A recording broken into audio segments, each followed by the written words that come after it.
let's go ahead and transition and get into the reason why we're here and talk about the season 2 finale of Loki, which has already arrived just that quickly. And it has done something that no other MCU show has done up until this point. Minor spoiler, but they concluded a story here. They kind of wrap things up. And so we're gonna obviously break down this episode and talk about all the details and the specifics, but before we do that, we should start off with our non-spoiler thoughts in case you have not watched the episode and just kind of talk about everything that happened over the course of the finale from a big picture perspective. And so I'll turn it over to you, man. What did you think about this concluding chapter, the season 2 finale of Loki? They have done it. They have found a way to properly open a book and close a book within the Marvel Cinematic Universe TV show realm. This episode of Loki is absolutely and for sure one of my favorite episodes of MCU, really anything. But even one of my favorite episodes of TV of the year, man. I've spoke about these past couple of episodes how I feel about the poetry and the way a lot of the things are written in this show, and I think this episode brings it all home together in the most poetical way that could ever even imagine, man. I'm so excited to get into the nitty-gritty of this episode because there's so much here, man. But shout out to Justin Benson and Aaron Moorhead, man. I think we need them in other TV shows. This cannot be it for them. I think we need to see them somewhere else more often. Shout out to writer Eric Martin too, but also composer Natalie Holt. I absolutely love the score in the music for of course Loki in general, but this episode in particular, she was going stupid, man, and I have to give her kudos for that too. But man, what a amazing episode of television. Again, I'm very excited that I'm so happy that they stuck the landing, man. And I feel like, it's been a long time coming. It's something about this character that, I don't know, it feels like we just been, with him for so long, and seeing these seasons play out. I've always been worried, like, I hope they don't mess up Loki. I hope they don't mess up Loki. And I think they got Loki right. But shout out to Tom Hiddleston. I think this guy again has just been cemented as like one of the MCU goats. Loki, like, I think we need to put him in conversation. It's time to talk about, we need to put him with the Robert Downey Juniors. We need to put him with with everybody else, man. I think he really killed it in this TV series, man. But exceptional episode of television. I think they did it, man. And really, I just hope the MCU can continue to have more. I think just TV shows like this, or more care with the TV shows like this, and they can continue to stick landings, because it's a very hard thing to do. But Loki season 2 episode 6, they absolutely stuck the landing here. This finale was wonderful. It was such a treat to watch. It is incredibly ambitious. They took some really, really big swings with the story and how they wanted to really wrap up this season of television and wrap up the story of Loki, at least for the time being. And everything that they've said leading up until this, and the teases and just the quotes that have come out from different filmmakers and people involved in the project, it absolutely makes sense now, considering what we've seen, that this is truly one of the most well-developed characters that we've gotten in any live action comic book storytelling, film or television. Loki represents Mm-hmm. something that is truly remarkable in the way of how you can take a character, start him off at one place, and then transition him and take him to an entirely new place, have him learn lessons, have him grow and evolve and change over time, and have us as Yeah. an audience be invested and involved the entire way. Because I can't think of one low key appearance where he's not doing something significant or important. Every time he's been brought into the MCU, whether it be in the Thor movies or now this television show or the Avengers and those crossover projects, he always plays an incredibly important role. And as I've said a couple of times previously, this is the best iteration of the character that we've gotten. It is miles ahead of anything we saw out of the Thor movies. It's miles ahead of what we got Mm-hmm. out of the Avengers movies. They have taken this low-key character and made him truly one of the more important and one of the more beloved characters that we've gotten out of the MCU. And certainly a rare feat when you have those stalwarts like a Robert Downey Jr. as Iron Man, like a Chris Evans as Captain America.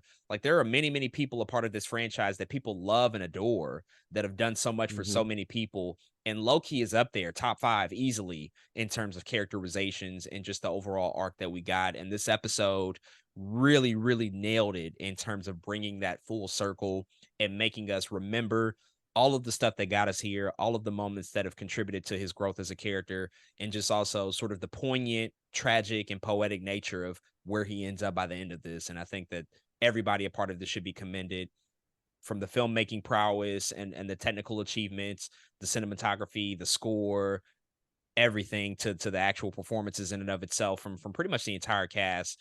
This elevates itself as being the best MCU television show. I don't think it's really all that close anymore, especially considering now that there's 2 seasons and one complete story. This is something that they should certainly use as a blueprint moving forward, hopefully for future television shows that they decide to greenlight and develop. So I'm absolutely knocked out by it, and I'm wholly satisfied by everything that we got out of the season finale of Loki. So folks, with all of that out the way, if you've not seen episode 6 of Loki, this is your official spoiler warning. We're going to dive into the details and talk about all the nitty gritty. So go watch it on Disney Plus and come back and finish the rest of our conversation. As we have noted, this episode is once again directed by Justin Benson and Aaron Moorhead, and it is appropriately titled Glorious Purpose, which is the exact same title as the series premiere of Loki. So they truly are bringing it full circle. But really where we start off this week is once again ending off of how things ended last week. You know, we found out that Loki was able to control his time slipping abilities. He was able to figure out a way to channel that energy and essentially have the power to rewrite the story and go back to any moment in time that he could in order to Mhm. fix the inevitable implosion of the TVA that was about to happen. And so we find Loki at the top of this episode, right next to OB, moments before Victor Timely walks out on that platform and spaghettifies away. And he spends the next few minutes in our time, but really the next 10 years, 20 years, 100, multiple thousands of years trying to figure out how to rewrite this story and how to Mhm. fix this problem and how to prevent the implosion of the TVA. And we just see him going through this moment over and over and over again. He's rushing through the instructions to try to get the multiplier out onto the loom. He's trying to get Victor Timely to move quicker. He's trying to make sure that everybody understands just the gravity of the situation. And you also get like moments where Mobius is confused, like, wait, this time? Why did you say this time? There's all sorts of stuff happening as we see Loki just replaying this moment over and over again. And so they really start off in a very fast paced environment at the top of this Mhm. episode to just showcase again how he's able to navigate his way through time over and over and get essentially an unlimited amount of do-overs and retries at this attempt to try to save things. So what were your thoughts as you just saw this unfold and you saw all this play out, just him figuring out every possible situation, every potential solution so that he could come up with a way to create a remedy for it? Like it even went so far as to making sure that he didn't send the device down on the platform so that it doesn't roll off. So he's been through this a lot of times. What did you think about just Yeah. seeing all this play out? It's really cool, man. Cause Loki, up until this point, everything has been again so much about time, but now he has it like literally at the palm of his hand. He can go back and try to change any and everything. And I really love the dedication to say, okay, OB, how long would it take for me to learn about the physics to make up my own throughput multiplier if I had to? He was Victor Time was like centuries, and he literally spends the time to literally centuries in order to learn all that information to come back to that moment, man, where they're trying to fix the loom. It's so crazy. You got to have a different kind of resolve, I think, to want to have to do that. But what is even all this if people don't exist, right? If none of this exists, what is any of this for? And so I love that Loki takes the time to do that. Not only that, but Loki now, he does have the opportunity to rewrite the story. And in this, we really are taking a moment to see him panic for him to get it right. A lot of us in real life, we don't get that moment, right? We don't get that power to be able to go back in time, to stop time, to do something differently. But Loki does have that power, and that is, in this moment at least, what makes him a god, is that he's able to go back and do the best that he can to get that temporal loom in the best position as possible, man. So it was really cool to watch. I love how fast paced it was. I love it was like I don't know, it's funny because And from our point of view, it looked like he was scrambling, right? But we know it was like over at least 200 years, right? Centuries with an S. So it was at least over 200 years that it took him to do this. So I thought that was really interesting, how they played with, again, how fast it seemed to be going, but how long it probably really took Loki to get to this point.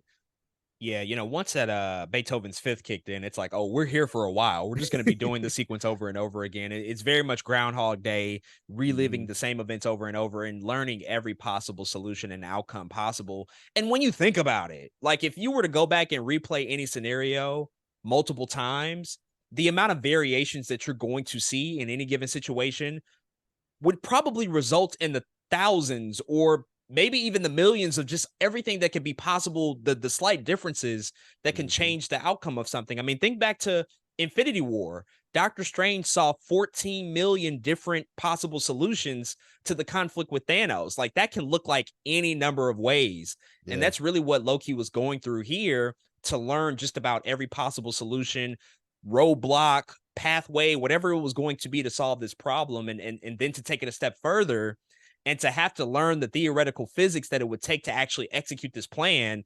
That's him actually going that step further, like, okay, well, I really have to double down here and understand how this device works. It's not enough to just like find the moment of time, because it became like very apparent to him that it's not a speed issue. Like doing it faster isn't going to solve it. Victor Timely still got spaghettified every single time.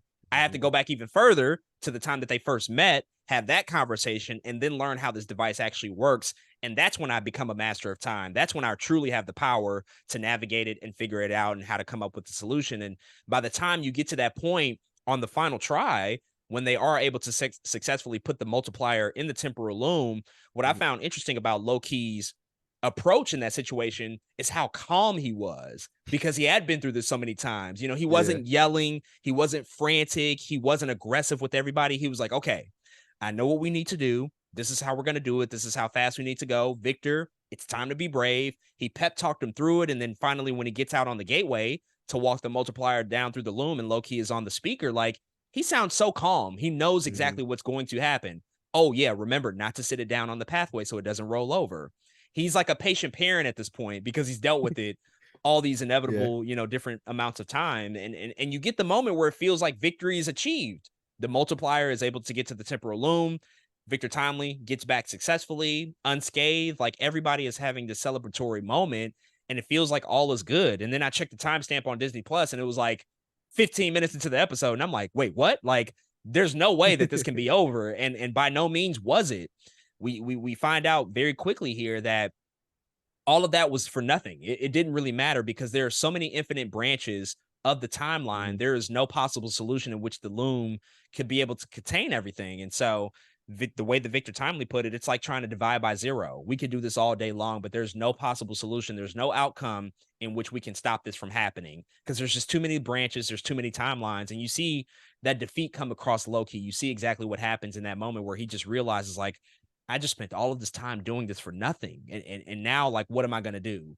But Sylvie says something very important to him. She's like, well, it feels like that this was always meant to happen as soon as the timelines branched. And that kind of signals a light bulb in Loki where he has to go back further than where he's Mhm. been going. He actually has to go back to the events of the season one finale of Loki and confront Sylvie at the very moment before she kills He Who Remains, and then we proceed on another sequence of events that replay over and over and over again. So, what did you think, before we get into like the He Who Remains section specifically, but what Mhm. did you think about that realization that now we have to go back further. We actually have to go back to an event that we've already lived through as an audience, a very important seminal event that set in motion everything that happened in the season, of course. But now that he has to go back to that and try to convince Sylvie just the gravity and the importance of the situation, especially in a moment that's so vengeful and rageful for her, where she knows she wants to kill He Who Remains. Yeah, for a second, I kind of had the idea of like, are they about to undo the entire season by him going back in time and watching, Sylvie potentially, not kill He Who Remains? I was like, oh no, what is that? What's going to happen there? But I absolutely love the idea again because we have now bought in that Loki can change anything at this point, right? That Loki really is this god of time slash god of stories who can go back and change any moment in time that he can.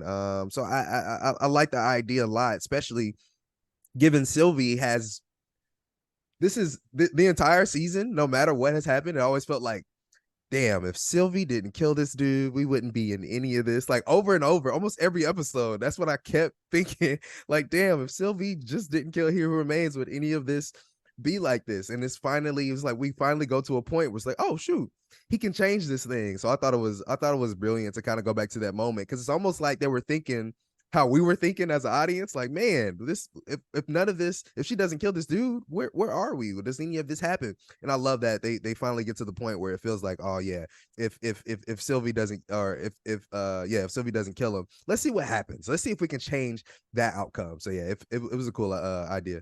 Yeah, and the way that last week's episode ended was seeing Loki appear at the moment that Victor Timely is about to walk out on the pathway. We see him next to OB, and there was Mm-hmm. a lot of people online on Twitter, saying like, "Well, why doesn't he just go back to the moment before Sylvie kills He Who Remains?" And they actively addressed that in this episode. Like, of course they would have to go back to that, knowing that the solution of fixing the temporal loom was not going to be possible. And so I think it was really clever, and it was a nice way to pay off the callback that they sort of set up with the opening Marvel Studios logo, which actually starts off backwards. We start off Yep. with the logo in front of us and then we move through it backwards. And so they always play with these creative tricks and show us exactly what they're going to do and what their intentions are with the story that they're going to tell. And that's how they did it with that logo, that opening fanfare. And this is Loki having to replay through these really, really important moments in his life. And ultimately, again, it's a failure. It's almost an inevitability that Sylvie is going to kill He Who Remains unless Loki decides to make the very difficult choice to kill Sylvie. So we see him just going through this over and over and over again. Sylvie defeating Loki to get past him, and then ultimately killing He Who Remains, which is just going to set up the events of season 2 all over again. But then I think one of the more shocking things happened that I certainly did not see coming. We see He Who Remains in this very moment stop time. He uses his temp hat to stop time, and he asks Loki, like, "Well, how many times have you been at this?" So he's already very aware of everything that's happening outside of time. They've stepped outside of this moment to have a conversation, and we find out that Victor Timely has seen all of this. He's played all of this out in his head in the way that things were written. He's already known that Loki was going to do everything that's happened over the course of season 2. He knew about the time slipping. He knew that he was going to end up in this situation and have to come back at the end of time at the Citadel to try to prevent this moment. So this knowledge that He Who Remains has, it's pretty infinite at this point. It Mm-hmm. knows no bounds. And they have this back and forth, and we also kind of see the power of Loki as well, who's been through quite a lot himself at this moment and has gone through centuries of learning and do-overs. So we kind of get the standoff between, I think, two of the more powerful entities that we've seen out of the MCU ever. What did you think about this moment? Just the kind of the shocking nature of it, the fact that so much of this has been set in motion and already planned, and also just the realization that there was only going to be a couple of pathways for Loki to walk down, whether or not to kill Sylvie, to destroy the loom, like whatever that was going to look like, and just how that whole conversation sort of manifested between these two. Man, it's kind of scary how all of this plays out, because again, the writing, man, they're doing such a good job here, because they get us, of course, to buy into He Who Remains and all the Kang variants at that, being these very smart, right, eventually powerful figures that, again, they're always 3, 4, 5 steps ahead. And then He Who Remains does eventually pass at the end of season 1. You're like, okay, He Who Remains, don't have to worry about him anymore. This man was playing chess in 5D, bro. He's playing chess on like some other kind of level dimension, Professor X. I don't know. This dude is like ridiculously smart. To where we went through all of this. It's like He Who Remains made season 2 of Loki. That's kind of what it feels like. It's like this dude actually conjured all of this up. But to know that Loki was going to end up at this place in this time in this very specific scenario is absolutely crazy. But it scares you even more to know that he who remains, his mind is even capable of getting to this point again. Well, not that we had like necessarily seen him peak or anything, but he knew a lot. Right at the end of the season 1, we seen him know a lot, and we see him control a lot. But for him to say, "Oh, I knew this would happen, and I knew you'd be back here at this time," the time slipping, yeah. How do you think that happened? That was all me. Crazy. Did not see it coming. They really got me. They really surprised me with all of those things, man. They did. But it's really good. Other thing, man, the choice that Loki has here, right? Between the killing Sylvie or potentially letting the loom blow up and for there to be one sacred timeline is just, I mean, how do you choose? And I think that's literally like the rest of the episode from here on out, right? Is like, how the hell do you choose something like that? And so I really love the conversation between him and He Who Remains. I think, like you said, it's kind of like two powerhouses going at it. But something that I do love about this dynamic is Kang is more of he's a scientist who kind of has taken his science and his knowledge and his brain and has somewhat risen to I guess kind of the stature of a god, right? Versus Loki, who just is.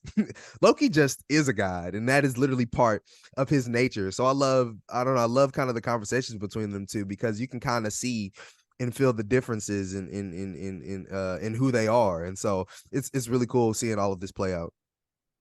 Man, I think this really reinforced the fact that I think that He Who Remains is the most sinister version of Kang that we've seen thus far, and the most frightening version, just because of how much he's been capable of and how much he knows. Far exceeds what we saw out of the Kang in Quantumania, just because of Mm-hmm. the pure power that he possesses, just all of the knowledge that he possesses, and the fact that this man sat here and allowed Loki to go through centuries of learning theoretical physics to just end up at this place in time to tell him, I've known that this was going to happen the entire time. How maniacal is that? To just allow it to happen, to allow himself to be killed by Sylvie just so that Loki would walk this path anyway. It's actually kind of crazy when you think about it, and just the fact that at the end of season one, He Who Remains told both of them, I have written this entire path for you. You have walked it, and this is why you were here. But it went far beyond what we even knew at that point, and it went far beyond what they knew at that point. Like, it extended all the way until season two. And as you said, it's like he already wrote season two before the fucking writer's room ever got to it. He Right. knew what was going to happen. And so they just ended up at a place that was inevitable for them. It's really, really crazy. And it just showcases how far advanced He Who Remains is. But I do love that they at least kept Loki on somewhat of an equal playing field, where he basically kind of snaps his fingers and freezes time, and he's like, well, what makes you think that this is the first time we've had this conversation? Like, I've already Mm-hmm. been here as well, because you gave me this ability, and because I do have the ability to go back and do this over and over and over again. We've already been here, so now I know exactly how to approach this conversation. And so they can just get straight to the fucking facts. It's either this or this. You either kill Mm-hmm. Sylvie, which it's pretty clear you're not going to do, because you probably walked through this 100 times, 200, 300 times already, or Loki comes up with another solution to destroy or allow the loom to be destroyed, which would eventually start another multiversal war, which has kind of been the biggest threat of this entire show at this point. And so presumably we're faced with what seems like that impossible choice, what seems like two really dark options for Loki. But one really important thing happens here, and Loki has really two of the most important conversations that he's going to have, first with Mobius and then with Sylvie. But we should start with the Mobius conversation, because he goes back even further from this Mm-hmm. moment. We essentially go back to the beginning of the series, and we see Loki sitting with Mobius, the first time that they really meet with each other, where they're having a conversation about who Loki is, what he wants, what his ambitions are, all of these things that really unpacked his character development up until that point. Loki, he can cut to the chase. He's like, I already know what you're gonna say. I know about the timekeepers. I know about the TVA. I have a question for you. How do you choose? How do you make the choice Mm-hmm. about the burden that you decide to bear? And we get a story from Mobius where he talks about a time where there was a hunter, a part of the TVA, two hunters that went back on the sacred timeline to kill somebody who was going to be responsible for 5,000 deaths. And once they arrived at the scene of the situation, they found that it was just a child. It was somebody who seemed extremely innocent, but they arrived at this moment in time before the child, I guess, presumably was going to take shape and take the form of this monstrous figure and be responsible for so many deaths. But this person was not capable of carrying out that death. And so the partner, the other hunter, was able to do it in that moment and make that very difficult choice. Long story short, we find out that on that mission, it was Mobius himself and Ravonna Mm-hmm. Renslayer. They were on this mission together as hunters, and Ravonna made the choice to kill the child, whereas Mobius could not make that choice, and that set them down on their own individual paths. Ravonna went on to Right. be a judge and a very powerful figure in the TVA. Mobius just kind of stayed as an analyst, somebody on a little bit of a lower level. And this really was eye opening to Loki about that choice and about making that really difficult choice of what your burden is going to be. So, what did you think about that conversation? The fact that we got to learn a little bit more about Mobius and his relationship to Ravonna and just the path that they walked, and also how that particular story really informed Loki about what course of action he was going to take over the next few moments. Man, what an amazing moment. I think in this series, man, because it doesn't take long. It's not that long of a sequence, but it's so impactful. I think it literally sets the tone for the rest of the episode, man. But there's something there. One, I think it's so interesting that it was Mobius and Renslayer. One, when Loki finds out that it's Renslayer, it's almost like, Renslayer, I definitely don't want to be like her. It's kind of like one thing, one realization I feel like he had. But there is another thing there where part of the reason I feel like Mobius didn't kill that kid because there's still the essence inside Mobius, inside of him, that he has kids. You know what I mean? Like, he has children on his version of the timeline. He knows what it is and what it's like to be around kids, to have them. Of course, he's not going to kill that kid. And that kind of speak to what I spoke to last episode, where we did see all the characters on their own timeline. There was always something kind of about them that carried over. Although they feel like completely different people, there was always something about them, their essence, their character, that carried over into the TVA version of themselves. And here it was kind of Mobius being in my mind being like, there's no way he could kill that kid. He's too compassionate for children. I'm sure he's purged other people. Sure, of course, Mobius has his sins as well, right? But he's not going to kill a kid who is minding his business, especially if he has kids in that normal timeline. So I thought that was really interesting too, man. But Mobius drops probably the best quote that I have heard in a very long time, man. I'm taking this quote to the grave. But again, they're talking about having to kill the kid on that timeline, and Mobius tells Loki, after asking him how he makes a choice, and Mobius says, most purpose is more burden than glory, and trust me, you never want to be the guy who avoids it, because you can't live with the burden. Wow. I actually almost like threw something at the screen of how good of a quote that was. Again, this really is about glorious purpose. This is about walking in your purpose at this point. This TV show, who Loki is meant to be. We've been talking about godhood and all of those things, and Mobius really breaks it down that purpose ain't that easy. And I think that's such an interesting thing to bring home, again, not just for Loki but for viewers. You know what I'm saying? I was like, damn, that is some deep stuff, Mobius, that walking in your purpose is not that easy, and it's not going to be without burden. And even episode 1, Loki does say burdened with glorious purpose, but it's never that the glorious purpose will come with a burden. It's never like the topic of conversation. So I love how they spend it. I love how Mobius kind of put things in perspective for Loki. It just all again carried over through the rest of the episode. I thought it was very well scripted, man. Yeah, the recap of how this episode starts is the scene from the Avengers in which Loki introduces himself. He says, I am Loki of Asgard, and I am burdened with glorious purpose. And the way that those words and that phrase take shape over 10 years is really, really crazy, because the way he says it there, it's of a I think of a mindset in which he feels that he has something that's owed to him in terms of having a throne and having a seat of Mm-hmm. power and being able to rule over a people, because people need that. Humanity needs a leader. They need somebody that can subjugate them and lead them to a better place. And that's what he feels like is his purpose. But now you get to this and this show, it's entirely different. Like, that is almost like a non-factor at this point. Like, you look at those three words: burden, glory, and purpose, and they all mean something so different, but they're intrinsically Mm-hmm. related to the character now.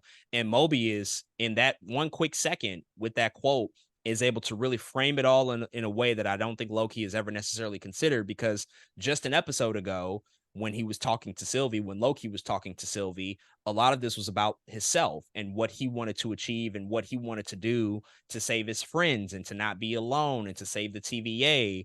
Well, it's like, okay, you can want that, which Sylvie says is okay to want and desire that, but at what cost will it come to achieve that? And now we're Mm-hmm. starting to see Loki kind of change that mindset and understand that purpose that he might have to walk is going to be a burden. It's not going to be pretty. It's going to be ugly. It's going to be lonely. It's going to be thankless, essentially. And Mm, that's exactly the type of life that Mobius has been living as an analyst. Like it's a very thankless job to do what he's doing and to go across these different timelines and to make sure that everything is in order. And you get that moment of reflection out of Mobius where, Loki asks him, like, well, how do you deal with that? How do you live with that? And Mobius responds and says, it's scar tissue.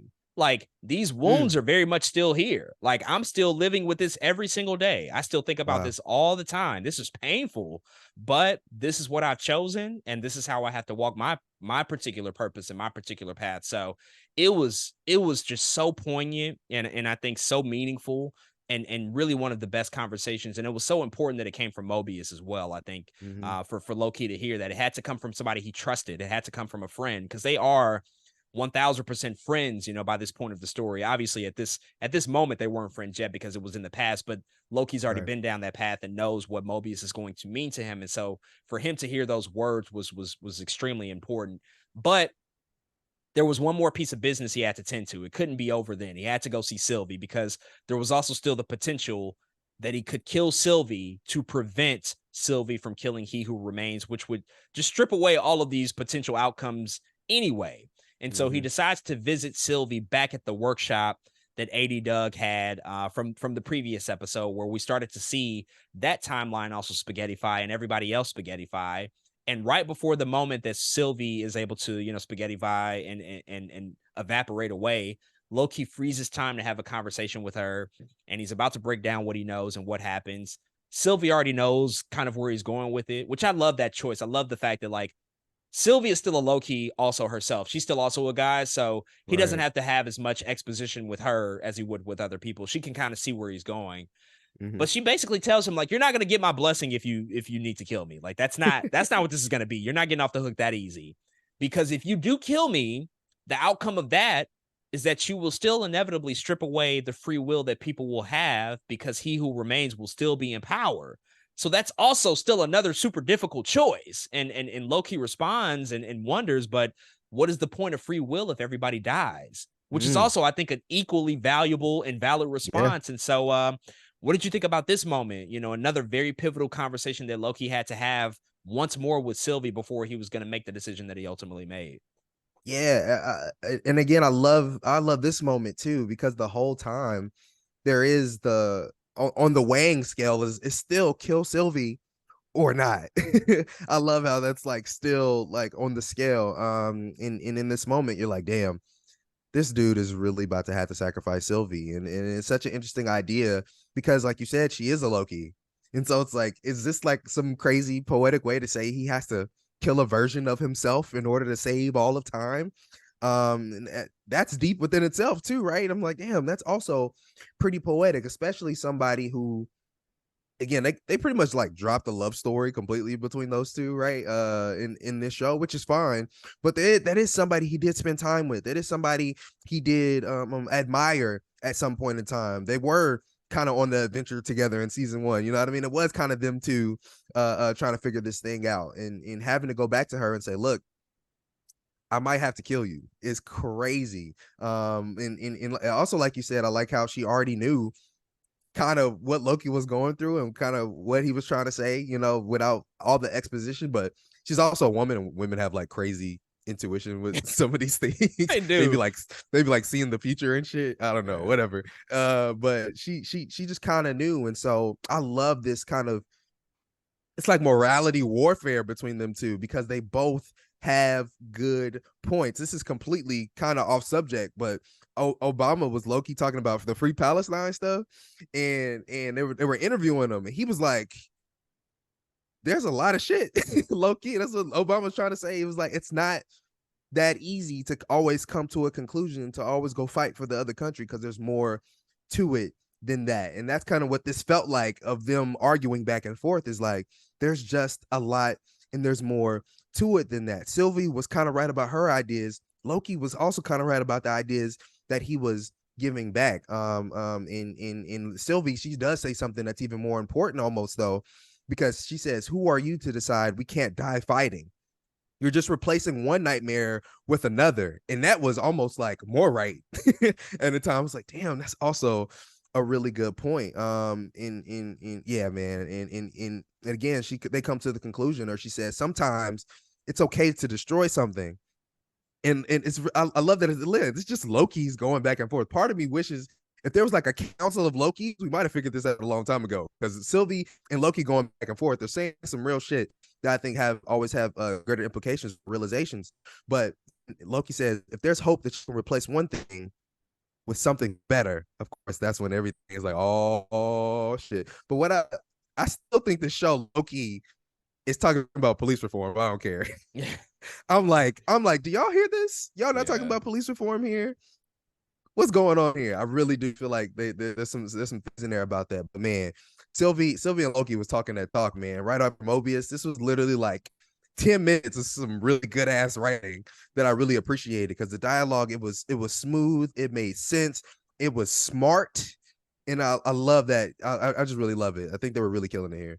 Yeah, I mean, they knock it out of the park every time Sylvie and Loki have a conversation with each other, because it is always a morality play. She is very much of a certain type of mindset, of a particular mindset that she's really not budging for. She hears Mm-hmm. Loki, she listens, and she can see those different pathways because she has that ability, but she also has equally valid responses all the time. And I Yeah. think that that's what that's what makes their dynamic the most interesting, because even though it isn't as much of a romantic place as it probably was in season 1, like obviously there's still love there. There's still immense love between those two Mm-hmm. there, and that's why they can have these very difficult conversations. And it's like Loki learning from a version of himself, and having to take the knowledge that Sylvie can impart on him, or at least the perspective, and think about it maybe in a different light. As she says, it's okay to destroy something as long as there is something better to replace it with, which that does snap into focus really the entire plan that he's gonna run with in the very next scenes. But it was a great way, I think, to remind us of the stakes, to remind us of all of the possible solutions and outcomes, and also remind us, there is a sacrifice to killing Sylvie. It's not just as simple as saying like, well, Sylvie, you have to die so that we Right. can prevent all of this from happening. No, there is still a repercussion. If you do that, then that free will idea that goes out the window too. I love that they threw that back in there, because that's a very important reason as to why Sylvie did what she did to begin with, to Exactly. allow people to have that choice, to allow people to walk away from the TVA if they so choose to. Like that goes out of the window if you go back and prevent that moment of her killing He Who Remains. And so all of the stakes are at play at this point. Before we move into this last section, like, did you ever actually think that Loki was going to kill Sylvie? Because they toyed with that idea for quite a while in the middle portion of this episode. Like, of course, at the Citadel, they go back and forth, Mm-hmm. playing the sequence over and over. But then it becomes very apparent, as you noted, that that is still very much an option on the table. So, like, were you ever thinking like it's gonna be an sort of an untimely end for her, just due to the fact that her specific choice at the end of season 1 was just so responsible for everything that happened? Yeah, there was definitely a moment I thought she might have to die. And it really is when Loki is going through the motions of trying to stop Sylvie from trying to kill He Who Remains. There was like a moment where you're just like, there's no other way. Or at least that's how I felt. And watching it, it was like, damn, there's absolutely no other way. And I love how they again walk us to the moment till we get to Sylvie. Because again, still in that moment where he's talking to Sylvie, I'm like, he really might have to go back in time and kill this woman. And I don't know what that looks like. But I thought this might legit be the only way. And in my mind, even the conversation, after having a conversation with Mobius, that also kind of felt like the direction it was pointing to, right? When we talk about Renslayer killing the kid, Sylvie might have to be the kid in this moment, and Loki might have to be Renslayer. Like they just continuously and constantly, to me, were pointing towards Sylvie might have to be the sacrificial lamb here in order to save something. Yeah, and so yeah, I definitely thought there was a moment where she might have to get axed out of here in order to save everything. Yeah, they play with it for sure to get you to think about, okay, here's a character that I think is pretty beloved and people really enjoy, but also have like actual content towards her, because Mm-hmm. damn, like, why did you do that, Sylvie? Like, if this could have been prevented or done a different way, we could have considered, other options, and then we wouldn't be here at this place. And so maybe it would be a little poetic to go back and prevent all of that from happening, and you have to die. But that's the easy way out when you Yeah. think about the episode. That's kind of the easy route to take, to just kill her off. I think death can be significant, but also Mhm. Sylvie and her tragic backstory, and the fact that, and she said it in this episode, that she grew up in apocalypses. She grew up in darkness and loneliness her entire life. And now Mhm. she's finally free. She's finally allowed the opportunity in the moment to choose a lifestyle for her and live it in the way that she wants to. For that to be stripped away and robbed from her would have been, I think, an easy and probably less satisfying choice ultimately for them to make. And so I'm glad that's not the direction that they went. They went into, Mhm. somewhere else entirely, that I think is even more significant and more impactful, again, overall, to what they were trying to achieve here. But after Sylvie says all of this stuff to him, Loki kind of realizes what his plan is going to be. He goes back to the moment right before the temporal loom is about to explode.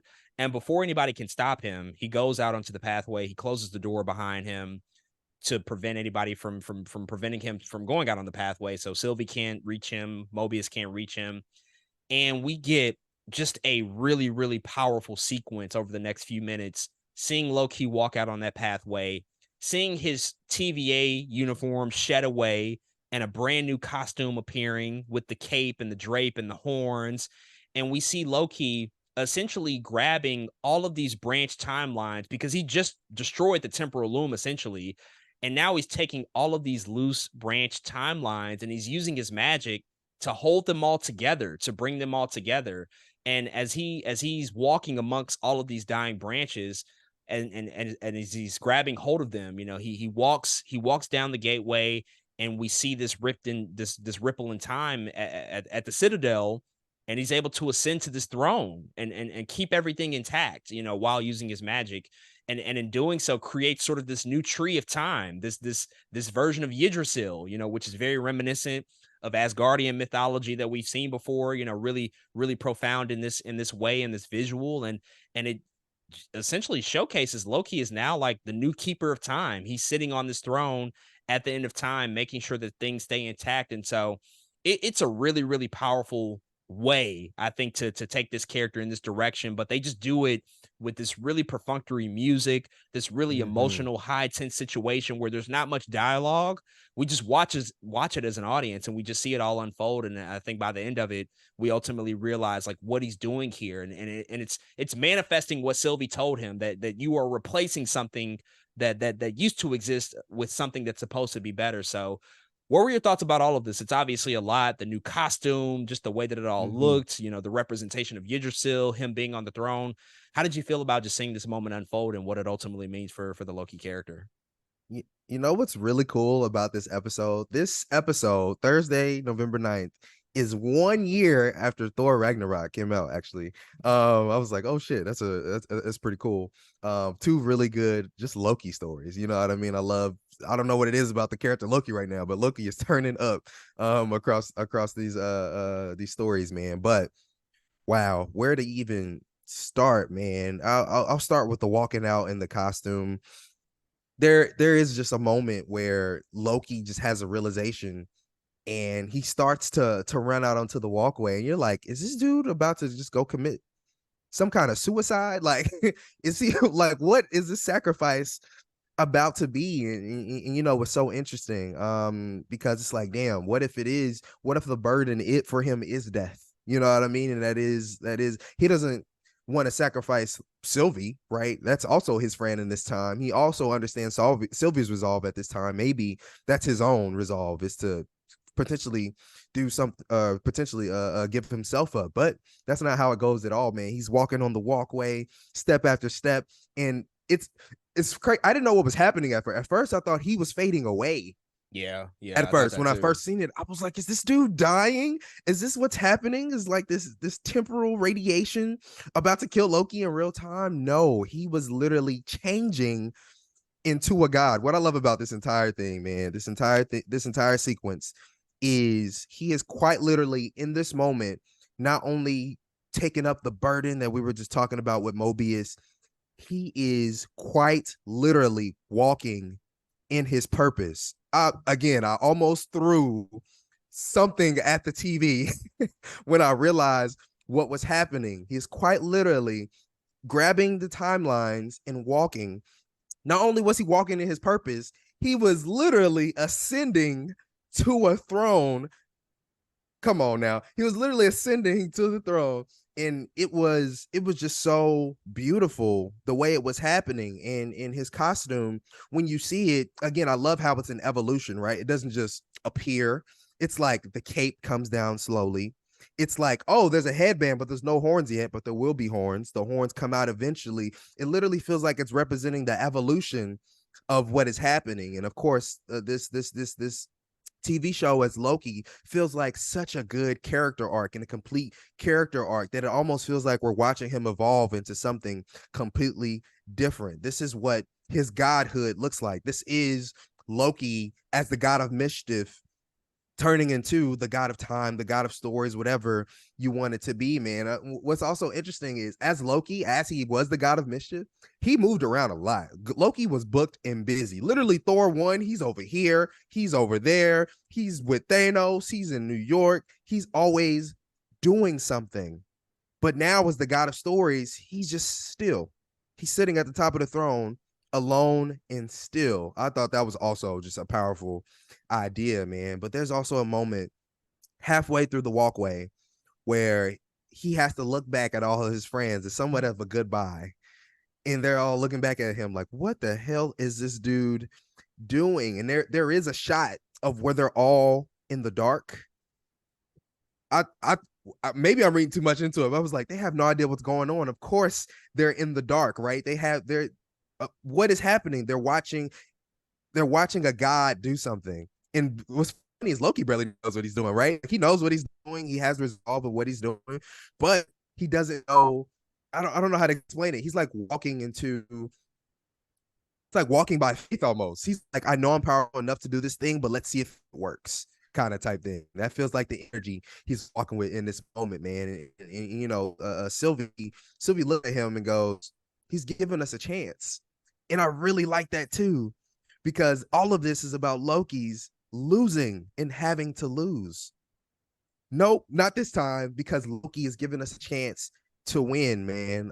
And man, it's just a very beautiful moment. The music is firing at all cylinders. Shout out to Natalie Holt again, because it's one of the best looking things that I've seen from the MCU in a while. Of course, there's a ton of CGI, but it looks good. It's colorful. It's vibrant. In the music is coming along with it, and he's walking up the steps, and the throne is starting to turn gold. It's just all very overwhelming and all very well done, man. I was very proud of what they were doing there. But man, it's lonely at the top. Loki is now at the top.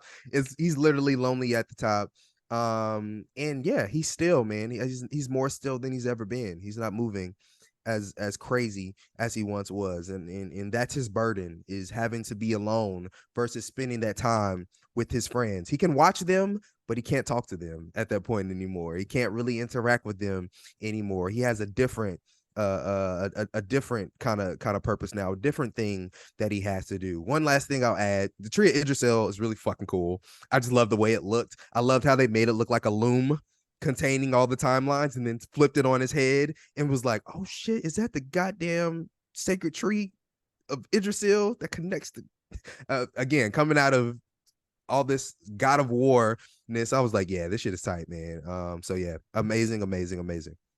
One of the big challenges I think with this season of television that I've noted every week has been the techno babble, the sci-fi drivel, all of the speak that is just it's too much of it at times.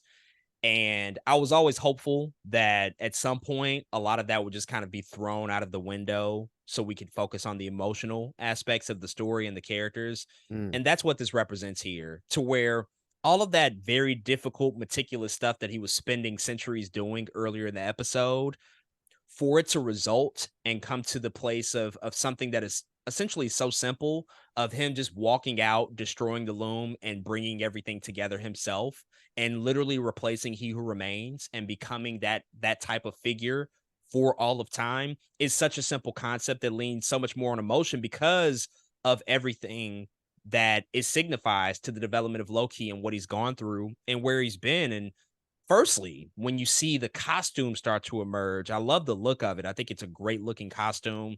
It's also darker than anything else that he's worn previously. Like, it's not this, for lack of a better term, glorious, regal looking costume. It doesn't look Mhm. triumphant, like previous costumes he's wore. And I think anytime you see those horns emerge, it's been from a position of power where he arrives Mm. as the savior. In Thor Ragnarok, when he comes on the ship to save the last people of Asgard, and he has the Mhm. costume, he pronounces himself, "Your savior is here." But now this is something totally different. The costume is darker. It's a very, very dark green. The horns are even dark. They're not the Mhm. gold that they traditionally are. So I think it represents this more somber tone of where he's at right now. And then he's using his power to bring together all of these dying branches.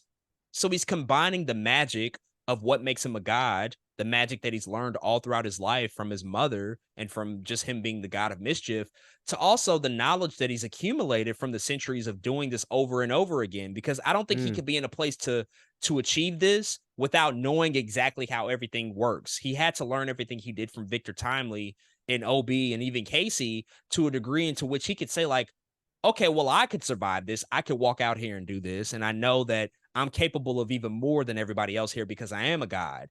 And to Mhm. be able to combine all of that knowledge for this moment was just such a profound use of everything that they set up before this. Because I think you could easily look at all of the events before, the repetition, all of that stuff, and say, like, well, that was a waste of time because he who remains had control of everything from the get-go and he knew that this was all going to happen.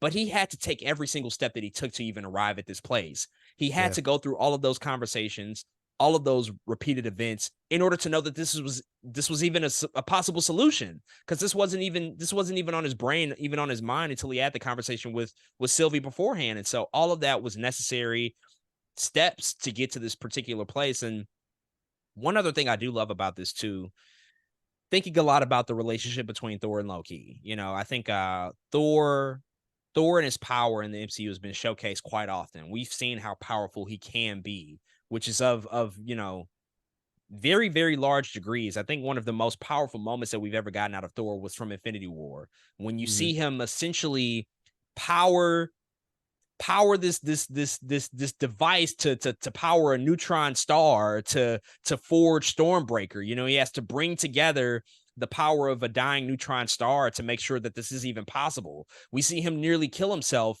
in order to achieve that, to then arrive in Wakanda with Stormbreaker and just, go absolutely fucking crazy. And we never truly got a moment like that with Loki to Mm. showcase like how powerful he really is. We've seen hints of it.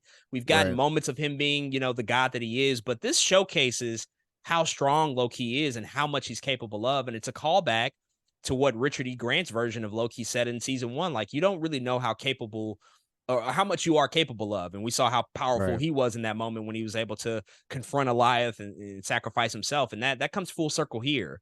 Loki does all of this in the name of saving his friends and in the name of protecting time and making sure that people have a viable future. And it all results in him sitting on this throne at the top at the Citadel alone. And it's just so profound because earlier in the episode, he said, "The last thing I want is a throne." He said those very words to Sylvie, and that's exactly what he ends up with. And that's what he wanted at first in the events of Avengers. He wanted a throne. He felt like that was owed to him.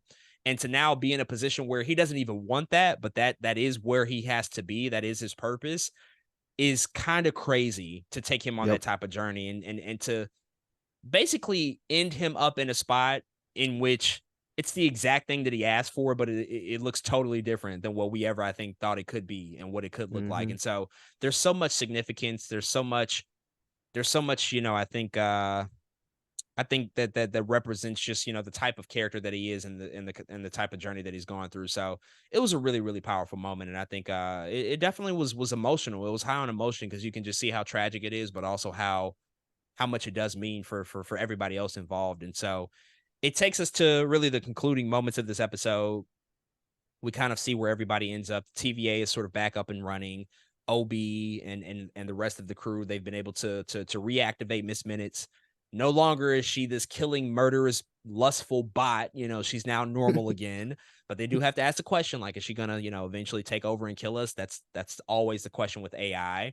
And we also get another moment quickly here that I just want to touch on. What were your thoughts when you saw Hunter B-15 and Mobius interact quickly? As Mobius is sort of contemplating, I think, what his future is going to be. They do reference other Kangs and other variants out there, and they Yeah, reference a moment that we obviously have already lived through with Quantum Mania. Mobius says like there was an event on Earth 616. It was an adjacent event, but it seems like the people already handled it, so it's nothing to worry about. With this sort of concluding in the way that it did, there's not much I think left in the way of Kang. It's really more focused on Loki's fate. What did you think about, sort of that little nod to the events in Quantum Mania and maybe how it ties into other events that we might potentially see? Because Kang and his variants are still out there. The council is still out there at some point and place and time. So how do you feel that this, sort of pointed to what that might look like in future stories? yeah. I think it made sense that they might want to just keep an eye on on all things Kang from here on out. Once you figure out at least, you know, like a Victor Timely, right? There's probably several Victor Timely's. There's probably several with other Kang variants that are out there. I'm glad they at least made a nod to say, look, Kang is here. He's not technically going anywhere. If we continue to have him as the big bad, we have kind of laid those breadcrumbs as the TVA is keeping an eye and trying to watch all of those variants. And so yeah, I thought it made sense. There was nothing too crazy there, but even more importantly, I love that they are trying to pay attention or keep attention on Loki here too. At the same time, by the end of it, I wasn't like thinking about Kang almost at all, if that makes sense. Though he was important or ends up being important to the story, right? As they look at the big wall of timekeepers or whatever. All of that was fine, but at the end of it all, I love how it was just like, let's keep this Loki. Let's nod to it real quick, but let's keep this Loki. Yeah. So yeah, I think I appreciated that decision. Yeah, it certainly contextualizes that the series is focused and concerned with Loki. So even with the small reference and nod towards Kang at the end, it reminded me of early teases that we used to get out of the MCU in Mm-hmm. phase 1 where they weren't so obvious, I think, with the teases. Things were just kind of, breadcrumbed throughout certain projects. And Yeah. they were cooler in hindsight because it's like, oh, they did have Captain America's shield and Iron Man 2 just like randomly Yeah. sitting around. Like that was a Mm-hmm. cool thing that we don't have to spend a ton of time on. And so I think that was like a good way to sort of lean back into that idea. Like, okay, yeah, there was like this other Kang who kind of went crazy on an adjacent reality to Earth 616, the sacred timeline, but like that's been dealt with, so we can kind of get back to the proper business. We Mm-hmm. also see a new TVA guidebook, a second edition. It has a few different colors. It's of a different color scheme, and we see Obi pick that up out of a brand new box. And then in the very next scene, we flash back to the Victor Timely timeline, and we see that event that He Who Remains essentially set in motion to always make sure that he would become He Who Remains has kind of been Mm-hmm. prevented because they pan back behind the young Victor Timely, the child Victor Timely, and we do not see the TVA guidebook in his window seal, which we saw earlier this season when Ravonna Renslayer and Miss Minutes went back to that moment to ensure that he always learned that knowledge about the TVA so that he would go on and create it and rule it.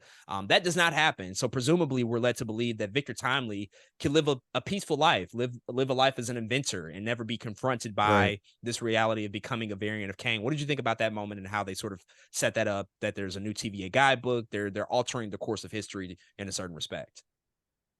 Yeah, I love that. The TVA is just moving in a new direction completely, and it's no longer ruled by one person but by a community.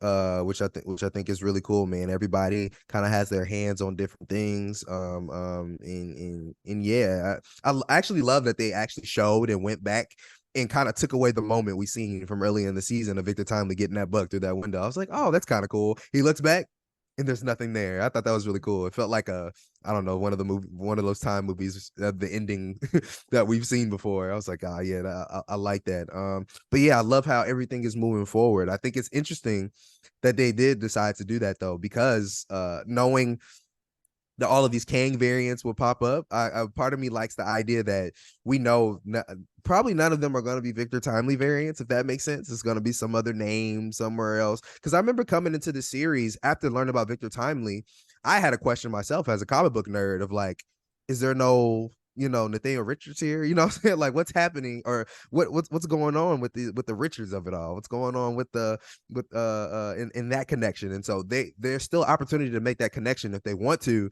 or don't have to. I was like, oh, maybe they're going with Victor Timely as the new Reed Richards or Nathaniel Richards. I was like, maybe they're switching that thing up, but maybe not so much now. You know what I'm saying? I don't know. It's kind of left in the wind, and I kind of like that option to also kind of leave that in the wind of whatever Kang variants we see can be whatever Marvel chooses it to be, and I'm okay with that too. And so, and yeah, I just love that new outlook on the TVA. This is like real restructuring to me, not having Victor Timely not pop up, which means He Who Remains doesn't pop up, which means there is no more loop that we were kind of stuck in when it came to that character. And so I think it'll matter when we look at future projects of the MCU, when we're seeing a new iteration of the TVA and what that looks like. I think we'll get like, oh, the TVA wouldn't have done that in the past because it's a brand new TVA. So it just felt like refreshing to see that the TVA and all of the people, the OBs, the KCs, the B-15s, that they've come to a new way of doing things, and that the TVA is just a brand new organization now.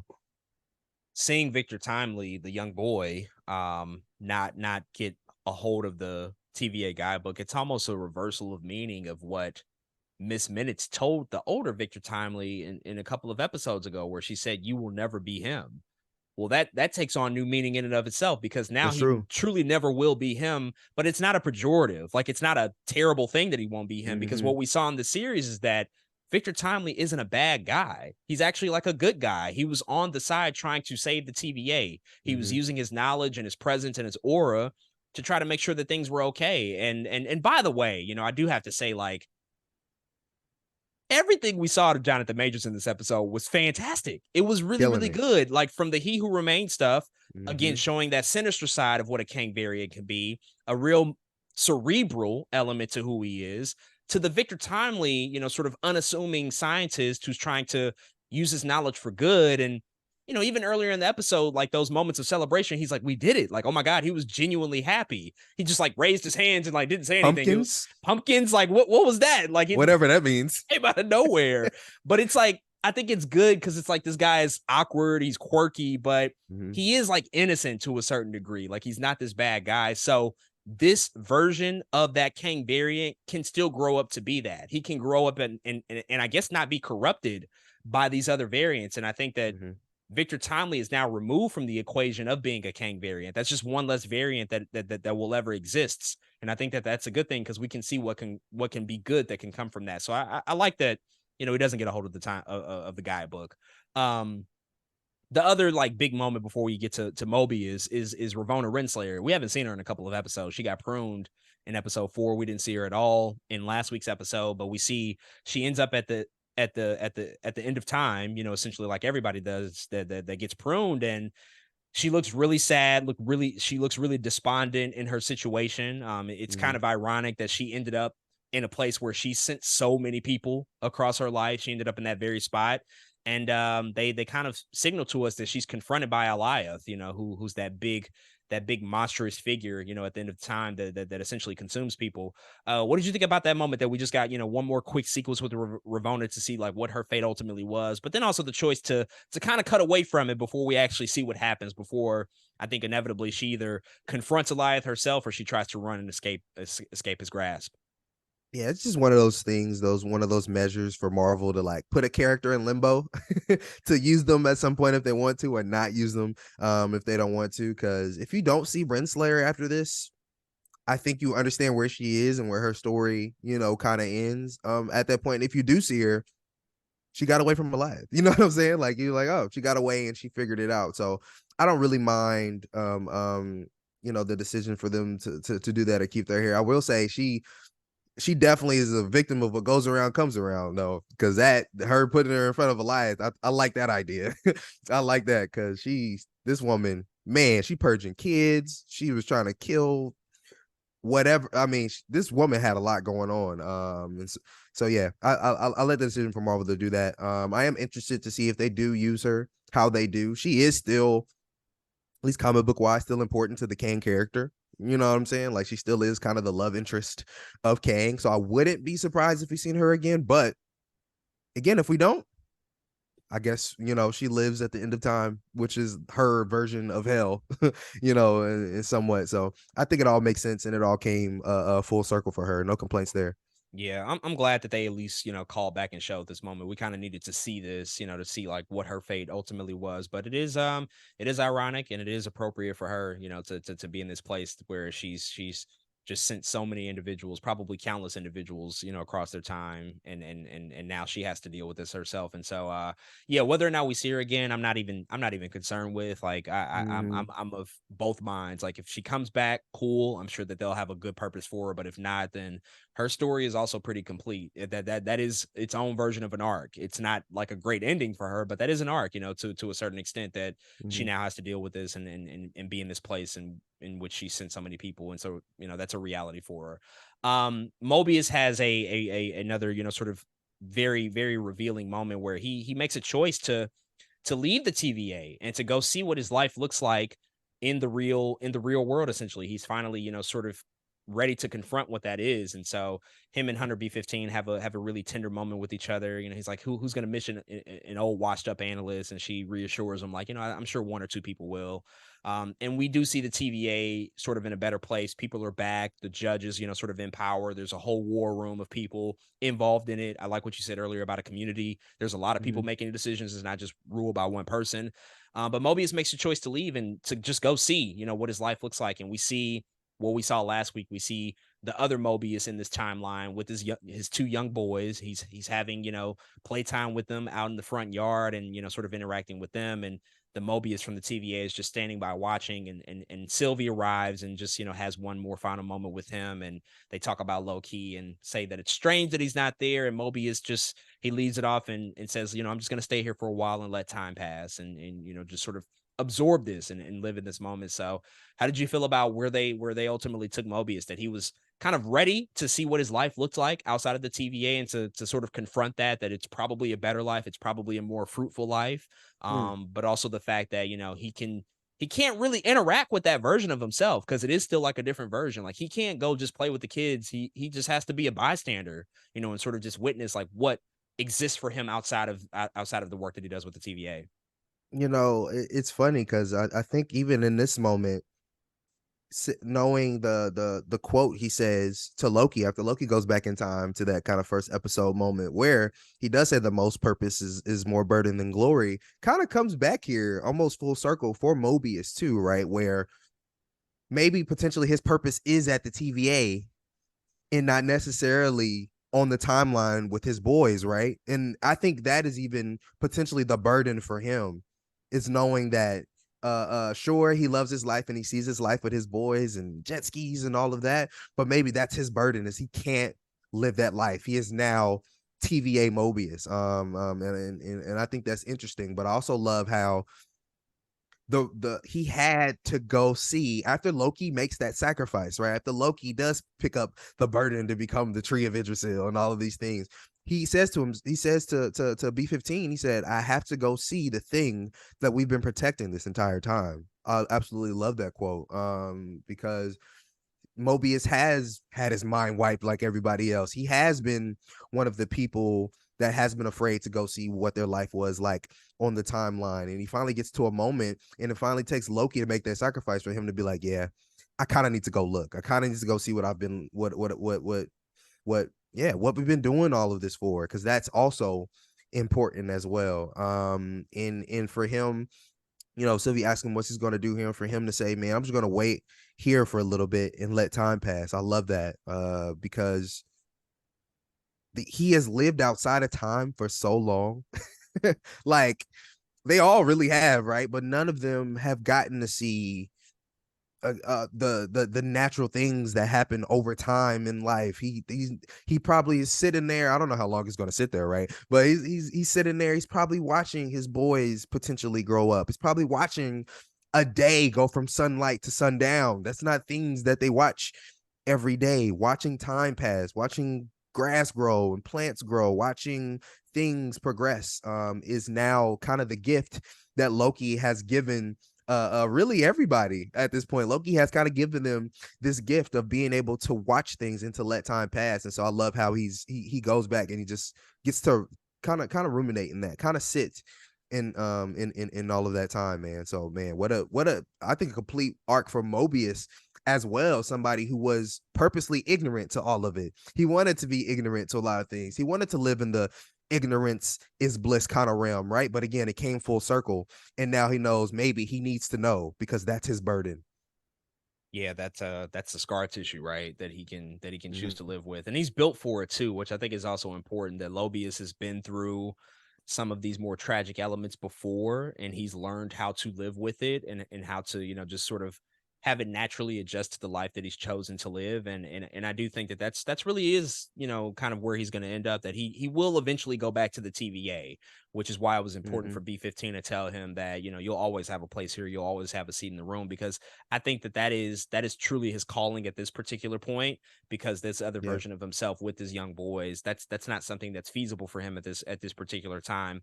But it's beautiful and nice that he can be in the place now to where he can deal with it and see it and actually absorb it. Before he was afraid. He didn't want to see Mm-hmm. how great it would possibly be. He was scared of that. That was very much a fear of his, but now he's moved beyond that to reach a place where it's like, I can still see this and I can see what we protect, and I can also simultaneously still be able to do my job, and Yeah. both of those things can exist and be true.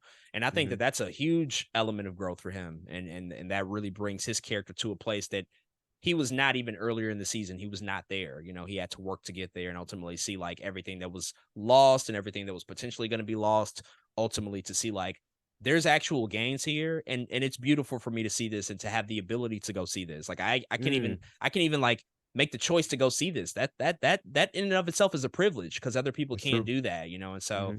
I think that that's a really good way to just reinforce that whole idea of free will. Sylvie talked a lot about it. Like, we should give people the choice. Like, they should be able to make their own choice as to what they want to do, whether or not it be to stay here at the TVA and work for this organization, or go back to their own timelines, or at least to see that stuff. Like, Mobius is the walking embodiment of that, and I think that's a really Mm-hmm. really cool thing. And so we get the final shot of this episode, which is again Loki sitting at the end of time, holding all of the branches together, really existing as the god of stories, the god of time, he who remains, whatever it is. I mean, we called all of that stuff last week. I said that he was gonna essentially become he who remains, and that's, it's like a version of what he is now, essentially, because he is at the throne at the end of time, and we get this look on his face where tears are shed. He looks, I think, resolved in his decision, not necessarily happy because he can't be with Mm-hmm. his friends anymore, but definitely there's resolve there. There's a Right. sense of peace there, and this ends off, really the show for us. And unlike season one, we do not get a tag, or we do not get an indication that there's going to be a season two. And it feels like that this is a pretty definitive ending for not only the show, but maybe even for the character of Loki. And the head writer, Eric Martin, he had an interview with Cinema Blend, and they asked him about a potential season three. And he said this quote, "We approached this as like two halves of a book. Season one, first half, season two, we closed the book on Loki and the TVA. Where it goes beyond that, I don't know. I just wanted to tell a full and complete story across these two seasons," end quote. Mm. So from those statements, Eric Martin, he does not have any other plans for Loki in this particular form and fashion. What do you think about, sort of those final moments that Loki is sitting still? He's not dead. He's just in a place in which he is doing something that requires him to always be there and always be present. So he can't really leave at this point in time. He's kind of like Right. Atlas holding up the world on his shoulders, Exactly. right? Mm-hmm. So what do you think about the future of Loki? What that might mean for him as to whether or not we see him again? Does he pop up in a future Avengers movie? Or does this really close the book on the character in Loki and serve as, sort of the final chapter for what we see out of the character? I think it'll be really interesting. I will say there's something here now that Loki has now become a part of history, right? Of real, actual, tangible. Again, you can't. I mean, maybe tangible ain't the word because a lot of people can't see it or touch it, but he has become a part of some sort of history, and he is, or at least once was, a Norse god, and I think there's mythology that has always been carried, through at least that idea in that realm of Norse mythology. Everybody knows Thor to be the god of thunder. Everybody knows Odin to be the one above all. You know what I mean? Everybody knows their respective gods for the things that they've done, and I think there should be a moment for Loki's mythology to change. He's no longer the god of mischief. He is whatever that you want him to be. He is the god of time, the god of mischief, the keeper of Idrisil. I don't know what you call it, but his story has now changed, and I think somewhere somehow that story has to get through to people in order to change his mythology. In my mind, Thor has to eventually know his brother, some version of his brother, is literally holding timelines together. I think that's important, you know what I'm saying? For him to know at some point. And I hope they decide to do that. But I think at least right now, that's the extent of it. I think he will be that, a myth. He will be something kind of in the wind that people know what he's doing and what he has going on, because it's not like everyday people like you and me. It's not like the Avengers beyond like Thor just like looking at gods every day. You know what I'm saying? And seeing what gods have going on in their lives. And Loki is doing this thing and sitting on his throne alone in the vast wasteland of timelines. I can't imagine us seeing him anytime soon. So if we don't see him, I won't be surprised. He has completed his purpose.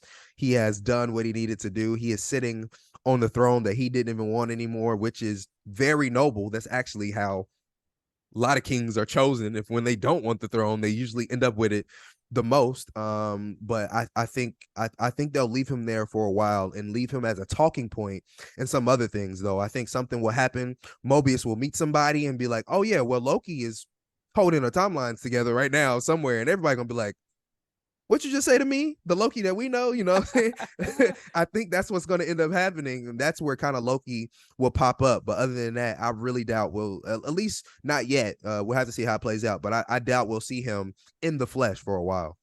Yeah, anything is certainly possible, but if this was truly the last time we see Tom Hiddleston as Loki, I would be 100% okay with it because it is just such a definitive and satisfying conclusion to Mm-hmm. what the character represents into his journey that he's been on throughout the course of 10 movies, 2 seasons of television. Like it doesn't really get any better than this besides another type of sacrifice and killing yourself, which is what Tony Stark already did, but this is a Mm-hmm. different type of sacrifice. So it's a slippery slope to want to re-engage with Loki as a character in the future just because it has to be meaningful. It has to be for a real purpose. Again, that's going to be the word of the season of the MCU at this point moving forward. But you have to make sure that it's going to be really, really impactful. You know, Yeah. otherwise, like I don't want it. You know, and I think Mm-hmm. that they can always craft something that is meaningful. And I don't think he's going to be on the battlefield alongside the Avengers fighting Kang. That what he's doing right now is kind of a greater purpose than that. Like it's more important Absolutely. than just like being on the Mm-hmm. battlefield. Like he's ensuring that that can even happen to begin with, by holding these timelines together. And so I think that that's a really important place, even more so knowing that this was the last place he wanted to be. Like that makes it even all the more impactful. But if they do bring him back in a small capacity as someone with information, as someone who can benefit others with knowledge, or just the presence of Kang and what he represents and what he means in the TVA, like the TVA has to come back around, in some form or fashion in the future. So I think that there's potential there, but this is truly a great way to end a character and to just like Mm-hmm. sign off and allow that to be the end of that story. And I think, in the best way possible under the circumstances right off in the sunset. Cause this was beautiful, so I wouldn't want them to ruin that.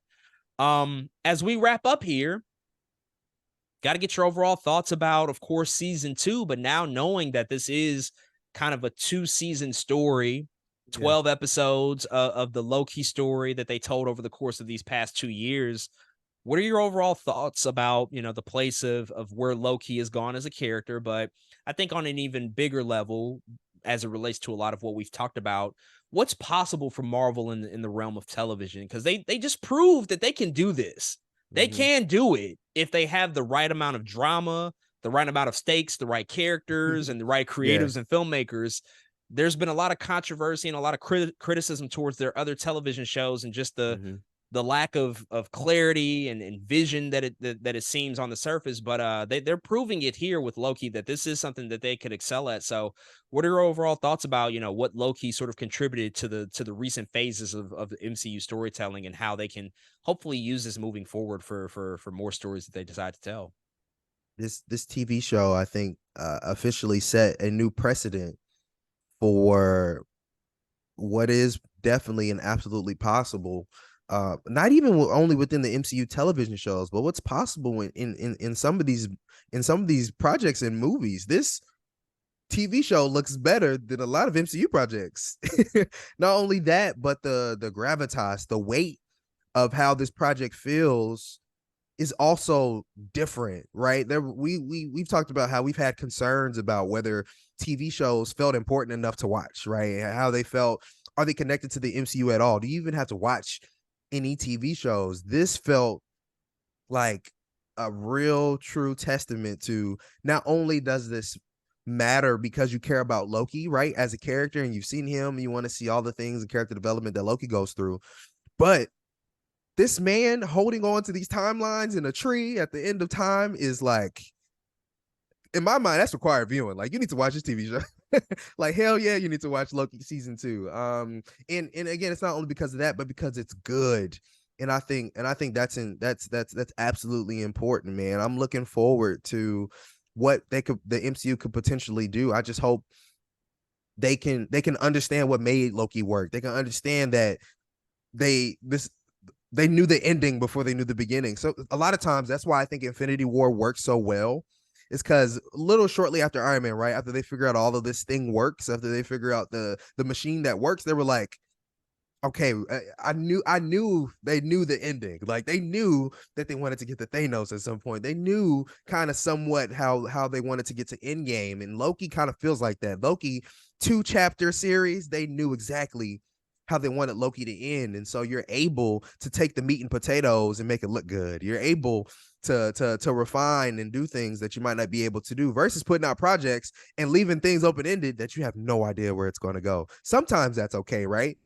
if if you don't tell us, or you don't, force it to make it seem like it should fit in something eventually. But here with Loki, man, they just know, and they figured out how to do it the right way. So I think, I again, you said it, we know it's possible. Loki shows us it's possible, but it's really, part of me thinks it's the money of it all. If they're not rushing to make Disney Plus shows for the sake of views, if they're not, of course we want it. Of course, we want these TV shows to get views. Of course, we want everyone to watch it. Of course, we want things to be successful, but they have to be done in the spirit of telling a good story still. And Loki did just that. They knew they wanted to tell a good story, and that's what we got. And so I'm hoping that's what they do from here on out. So yeah, I think I think hopefully they learned a lesson here. Again, with Marvel, all you can do is really take it with a grain of salt and be like, well, they got a one-off. They did a good job, but it's really about the consistency that makes all of this difficult. And so I'm really betting on that consistency. I'm hoping they understand what makes this so good. I'm hoping they understand uh whatever it took for the visual effects to look like in this show, do it. This, I mean, like you said, there is a lot of good practical here when creating the TVA. There's also a lot of good visual with this man carrying timeline branches throughout time and space and creating a tree out of it is another different ball game. So there's a lot of different factors in play, but I think Loki again can now serve as a new blueprint from TV shows going forward, because it is, again, I think it's not even close anymore. It's the best MCU show we've gotten, and so I hopefully they follow their own footsteps and they're listening to what's happening in real time in TV shows like Loki, man. I think they have it. They just got to figure it out now. This reminds me of the information that we learned earlier this season when it first launched, that this show had no reshoots, it had no pickups. They filmed exactly what they intended to film, and that was the story. Mhm. Which, when you have proper planning and you have the right amount of resources and the right amount of focus and attention towards a project, like, you can nail it if you really have that desire and I think the ambition to go that far with it. We know a lot of these projects, pretty much all of them, have to go back and do things over and pick up additional things to try to get it in a better place to improve upon the story or the visual effects or whatever the case may be. Mhm. But for the creators behind this to just know from the get-go exactly what they intended to do and then to deliver upon it, because now we've seen the result and it delivers. It's It does. crazy that they nailed it in such a way that they did, and it just reinforces again that this is by far and away the best MCU television show that we've gotten. And it should serve as that blueprint for what they could achieve in the future. Not only by the fact of the story that they told and the fact that you have some really impressive creators behind it, and there's great visual effects and great cinematography and a magnificent score, but also just due to the fact that this is a show that really does stand on its own and it exists on its own and can be great while also still tying into the larger MCU that they're moving forward with. And I think that any great MCU project can simultaneously achieve both. It can advance the Mhm. story of whatever the character is that we're focusing on while still leaving just a little bit for us to hold on to think about what comes next, because everything in terms of their formula that they developed is a sequel essentially. There will be a sequel to all things that come in the MCU. But this story really does open a book and close a book on this character, and Loki has become definitively one of the best characters that they've ever crafted in the MCU. I put him right alongside Iron Man and Captain America and Mhm. Thor and Scarlet Witch. Like, he is up there for just one of those characters that they have figured out from the get-go, and it's never really faltered at any particular Mhm. point. And they've figured it out in multiple mediums, which is also a testament to how great Loki has been to the MCU and to the story, and also how great Tom Hiddleston has been in this role over the course of 10 years, 12 years now, really. It's really, really a phenomenal feat. I'm just so happy that we got it. I'm so happy that there is a proof of concept out there that can say, like, an MCU television show can be great, and it can be something that we all sort of gravitate towards and enjoy and talk about in a light manner in which we have Mhm. fun with it, and we talk about how much we love it. That is refreshing, especially just in the general discourse about everything that comes out of the MCU right now. But folks, those are all of our thoughts about Loki and all of Loki season 2 and season 1, really the entire show at this point, because it does seem like the end. But those are all of our thoughts about the finale. If you checked out the latest, definitely hit us up and let us know what you think. And also go check out another conversation that we just had with the Galactic Core podcast. We also talked about Loki on that podcast. So if you want to hear more of our thoughts about the season finale, go check that out. That'll be out